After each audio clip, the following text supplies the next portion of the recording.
And so when you think about the way you're approaching this, everything seems to be different in literally kind of thinking of it from first principle standpoint. The pizza industry is cutthroat. Many people are trying to find the most efficiency. They're trying to figure out how they can systematize things, how they can almost make it clinical to some degree. You seem to be doing the exact opposite. Why?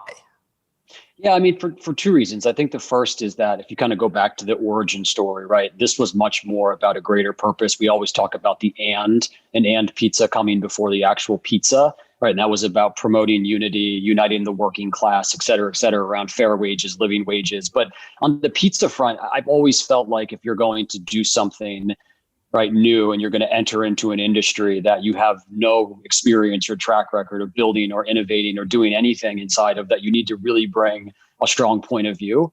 And that point of view, has to be, cross-functional, meaning rethinking every aspect of what it means to make and serve and sell pizza ultimately. And, kind of going through the exercise of, well, it's, at the time it was 2010, 2011 as we were ideating, but what would a modern version of this look like? But then most importantly, where do you want this to be 10, 20 years down the road? And so even when you think about like a ventless and electric cooking platform, I remember I got laughed out of the room. I was on the rooftop of a hotel, and Sweet Grain has a Sweet Life, or they used to have a Sweet Life festival, right, every year, which is kind of cool for like, a multi-unit salad brand. Of course, they were much more lifestyle, but I remember the three founders introduced me to a reporter that was, a journalist working at Eater. And her first question was, what oven are you using? Because this is a time and a place where it's the Neapolitan craze. And so if you didn't like source that brick from that oven at the bottom of Mount Vesuvius, like how dare you make pizza? And I'm sitting here, actually, it's a, hybrid, like electric, conveyor belt oven, right? That's people haven't necessarily seen before, but it was very functional. And the reason that we did that is we knew that we wanted to operate non-traditional spaces and be able to make pizza from anywhere. It's relatively plug and play. And so even something like that, that's sort of wildly unpopular, but incredibly functional, like we doubled down on that. And it was a thing that we had to work through, which is, do people think you can actually make a decent pizza off of a conveyor belt? And so we just kind of rethought every aspect, willing to fail, right, and put it all on the line, including coming to New York and operating the toughest pizza marketplace in the world, where most fast food entrants never come, or multi-unit never exist here, because you get slaughtered really quickly. And if it worked, great. And if it didn't work, we were cool with that as well. What was your background? It doesn't sound like you grew up in a family full of pizza makers. So what did you do before this? Well, I am half Italian. So my dad loves the fact that he loves the fact that I am in the pizza business. But before this, two things. I moved to New York at 22. I grew up in a small country town. It was actually a hamlet, one flashing light, one bar, 500 people. I actually went to the same building from kindergarten through 12th grade, like literally the same. There was one building, and rode the bus. And it's always funny because when you're in kindergarten, you ride the front of the bus. And when you're a senior, you're at the back of the bus. And every year you move like one seat back and find. And that's just small town, rural America. So maybe I went to New York at 22, started up an ad tech company. That was my first startup because, I got a job basically in a boiler room making 350 phone calls a day, and realized that wasn't going to be it. And I didn't have a resume or a network that was going to get me any type of a corporate job that was interesting. And so it was basically start your own thing or, remain in sales doing that. And so I started my own thing very early on, got lucky, timed the sort of ad tech market right. I was able to exit in 4 short years to a private equity group, stayed on board to run that as CEO. For 3 years, went through 2 acquisitions and a merger. And then, when my 3-year contract was up, needless to say, I was out the door. I reported into private equity was not my thing. But then started up an ad agency, with my best friend and partner, Doug Jacob, who, we've been in business for a long time together. Now he's doing some really interesting things with Anvest and in the SPAC world. But, it was a creative itch that we wanted to scratch and see, how do we actually make cool stuff for founders and for executives, make them fall deeper in love with the very brands that they were running or that they created, and had a hell of a run there. We sold our agency in 2017 to a large Japanese beauty conglomerate, Shiseido. And along the way, it was always looking for, basically looking to create a company that was about something more meaningful to me personally.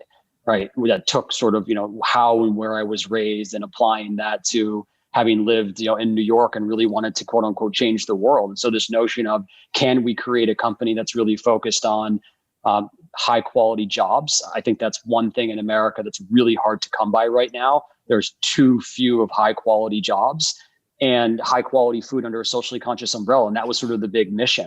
And I think that's extremely important. Like, we don't talk about this notion of what does it mean to be a responsible employer or even entrepreneur around, like, what are you doing? And I think great job creation is extremely important, since we've shifted from a manufacturing country to one of food service. Food service industry employs 10% of America's workforce today, which is crazy. And those jobs on average went from $26, $27 an hour to now $10, $11 an hour. And that's been one of the greatest shifts that's not talked about in terms of like income inequality, is just that there's been a structural shift in terms of where the jobs are being created, and food service jobs are not doing as good of a job as they ultimately should, right? By paying higher wages and taking care of the workforce. There's a responsibility as the largest employer to do that. And the restaurant industry is the second largest private employer outside the federal government. So we've got to do better.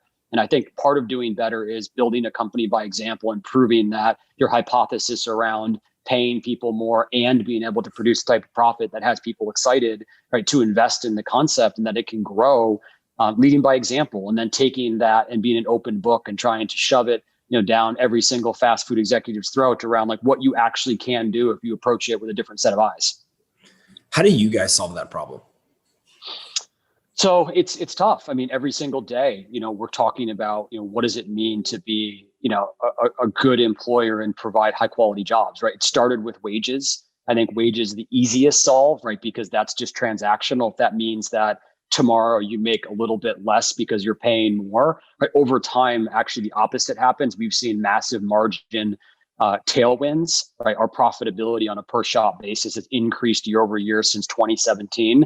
Where most in the industry, it's going the opposite direction because we see such exceptional productivity, right, with respect to labor, and people care deeply when they walk into the four walls of a pizza shop, right? They treat it like it's their own, mainly because they respect and trust the company and its leadership, that we actually have their back. And every time that we've been challenged, right, we do step up on their behalf. But then that's the starting point, right? Now we've taken it as far as providing paid time off for activism, right? This summer, we give 3 full days of paid time off for that, so people can get out there and allow their kind of voice to be heard, so that they can meet other people that are like-minded and get around the causes that they ultimately want to support. Like that's as far as it's going, and I think there's much further we can go as an employer. But you got to constantly be finger on the pulse, communicating with your workforce and thinking about what would you want ultimately, and then listening to what they would want in terms of that relationship. And you start treating the people as like friends with shared interests versus the employer-employee thing. And it starts to work. But look, it's taken, we're coming up on a decade here, right? And it's taken every hour of every single day of those 10 years for us to get directionally correct around what does it mean and how can we be a better employer across the board. So it's like you got to just constantly chop wood every single day, and you'll get the breakthroughs in terms of the progressive policies that actually stick, right? Where 80% of the workforce is using them, and they talk about that stuff as the reason why they're working for the organization. You've raised over $100 million at this point from some very, very well-known investors. I don't know if you want to share who some of them are or not, but why are they interested in this? It's not every day that you see some of these folks investing in not only a pizza and kind of fast casual, if you will, type experience, but on top of that, you've got this like non-economic mission as well. And so what's driving that investment interest? Yeah, I think they see the vision in terms of, what something like this can be at scale. And when you think about, like, especially in our industry, go back and look at like legacy fast food, like who wouldn't want to own In-N-Out's balance sheet, right? In-N-Out Burger right now is thriving, but they were the OGs of paying living wages, right? That was one of the best jobs that you could get in California, right? They were paying up, taking care of their workforce. I mean, they have a religious bend to them, right? Which is sort of where their values originate from. And it's worked. Starbucks is the same thing, right? Progressive policies across the board, taking care of their workforce, the first to offer Beanstalk to every single employee. So it's like when you go back and look at companies that were built the right way, and if you have time to hold on to that investment, you believe that the person is authentic, that has a differentiated brand and product, and you believe it can change an industry, like that's a good place to park capital. But again, we've targeted family office money, right? We've stayed away from traditional private equity because the returns have to happen too soon, right? 3 to 5 years is too short a time period to invest in a business like this, because we're in year 10 and we're just getting started with it all kind of coming together and that hyper growth really coming to fruition. Because when you're building something the right way, it doesn't only so fast you can ultimately go. So when I think about the pitch, right, kind of the story as to why you're doing this and how it's playing out, I think some people get confused. They say, "Oh, this is a social impact thing, right? This is not a for-profit type endeavor." They couldn't be further from the truth, from what I understand. What metrics can you share with us, just in terms of how big the business is? Whatever you're kind of comfortable sharing, to really just prove that, hey, look, this isn't just about the social impact. There's a real attractive business that's driving all of this. Yeah, it's I guess you could call a little bit more conscious capitalism. There's a lot out there, different versions of fill in the blank capitalism that sort of describes this. I think it is important to note that, for us to make an impact, we have to show proof that, our hypotheses are actually coming to fruition. And you can't go to, an advocacy group. You can't go to McDonald's CEO, with numbers that are upside down, because anybody can spend money and lose money. It's a pretty easy thing to do. I mean, we've seen it in many tech companies. Not hard, right, to take a bunch of money and burn it. So you actually have to be very disciplined with the economic model that you're building. And for us, we're coming up on 25% four-wall margins, 50% cash on cash returns, which basically means that we're paying back, our pizza shops within 2 years, which is best in class. 25% margins. The last time that we saw that was Chipotle, right, and Shake Shack kind of at the peak. I mean, we're doing 20% margins, north of 20% margin intra-COVID right now.